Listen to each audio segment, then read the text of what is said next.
Starting with the name of Allah Almighty, who is the master of the day of judgment, and a bundle of Durud Islam on beloved Prophet Muhammad sallallahu alaihi wasallam. Dear students, miscellaneous exercise, class 9, Federal Board. Question number 6. If the shadow of a building increases by 12 meters when the angle of elevation of the sun rays decreases from 60 degree to 45 degree, what is the height of that building? Students, इस question को समझें कि ये एक building है, ये एक building है जी, ठीक है।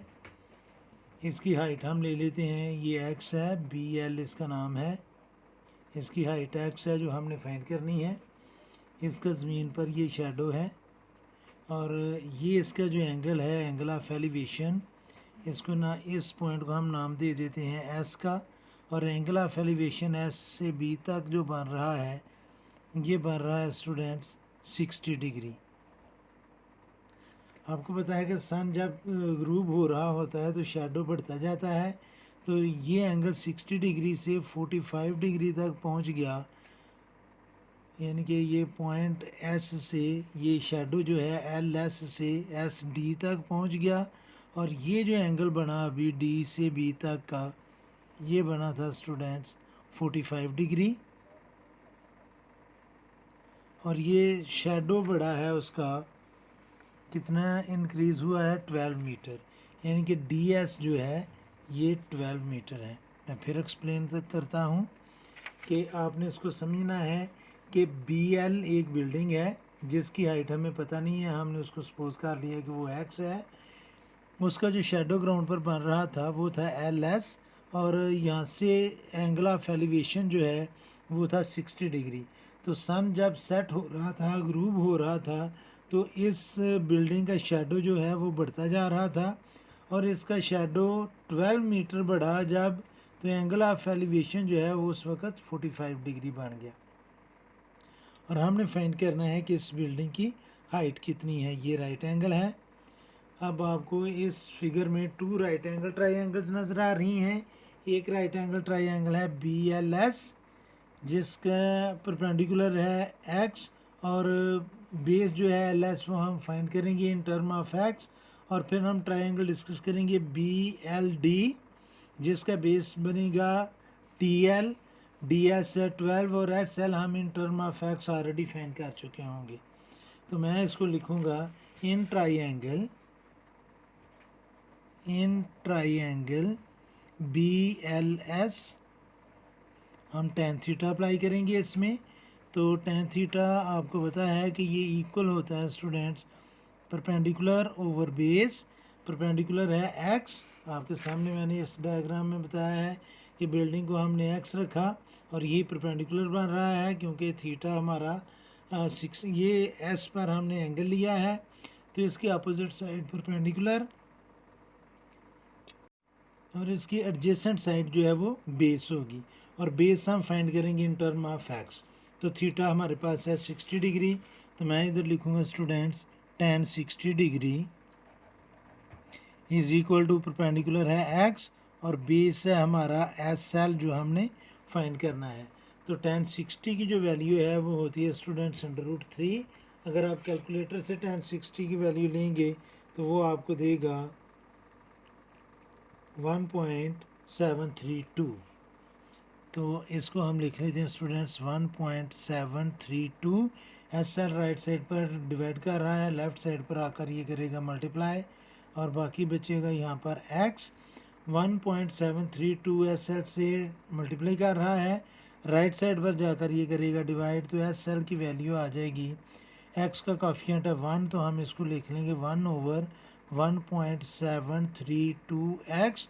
अब 1 को जब हम डिवाइड करेंगे स्टूडेंट्स 1.732 से, 1 डिवाइडेड बाय 1.732, तो इसकी वैल्यू आ जाएगी 0.577, 0.577X ये वैल्यू आ गई SL की। इधर हम लिख भी लेते हैं 0.577X, हमने SL की वैल्यू लिख ली।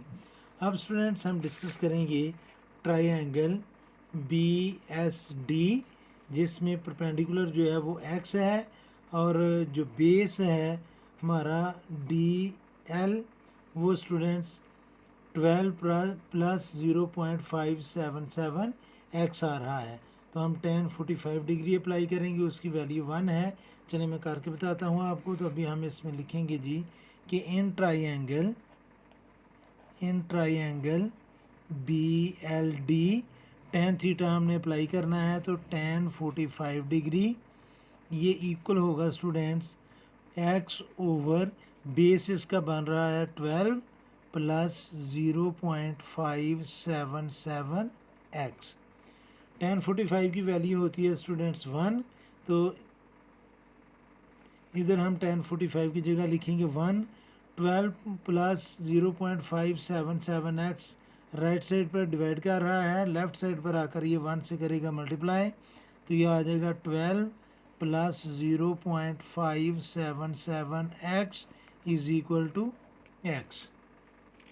स्टूडेंट्स 1 इन दोनों नंबर से मल्टीप्लाई करेगा तो वो वैल्यू चेंज नहीं होगी, क्योंकि वो 1 मल्टीप्लिकेटिव आइडेंटिटी है। तो इसको हम लिख लेंगे students 12 plus 0.577 x is equal to x। 0.577 x को हम राइट साइड पर ट्रांसफ़र करेंगे, ये राइट साइड पर जाकर होगा माइनस, और बाकी इधर लेफ़्ट साइड पर बचेगा 12 is equal to x minus 0.577 x। x का कॉफिशेंट है 1, तो 1 में से हम 0.577 को जब माइनस करेंगे तो ये आ जाएगा स्टूडेंट्स, हमारे पास इसकी वैल्यू आ जाएगी 12 इज इक्वल टू 0.423 x।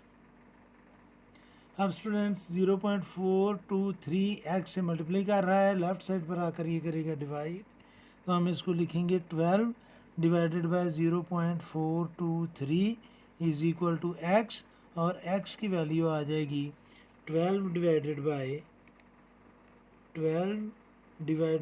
0.423, और इसका आंसर आ रहा है स्टूडेंट्स 28.4 मीटर। 28.4 मीटर। तो जो बिल्डिंग है स्टूडेंट्स उसकी हाइट हमारे पास आ गई है 24.8 मीटर, और यही हमने इसकी हाइट फाइंड करनी थी। उम्मीद है कि आपको इस क्वेश्चन की समझ आ गई होगी। फिर भी अगर कोई कन्फ्यूजन हुई तो आप कमेंट बॉक्स में ज़रूर कमेंट्स कीजिएगा। कोशिश करूँगा कि जल्द से जल्द आपको रिप्लाई करूँ, और हर में हमेशा की तरह अल्लाह से दुआ करूँगा कि आप सब हमेशा खुश रहें और ज़िंदगी के हर मैदान में कामयाब हों। आमीन। अल्लाह हाफिज़।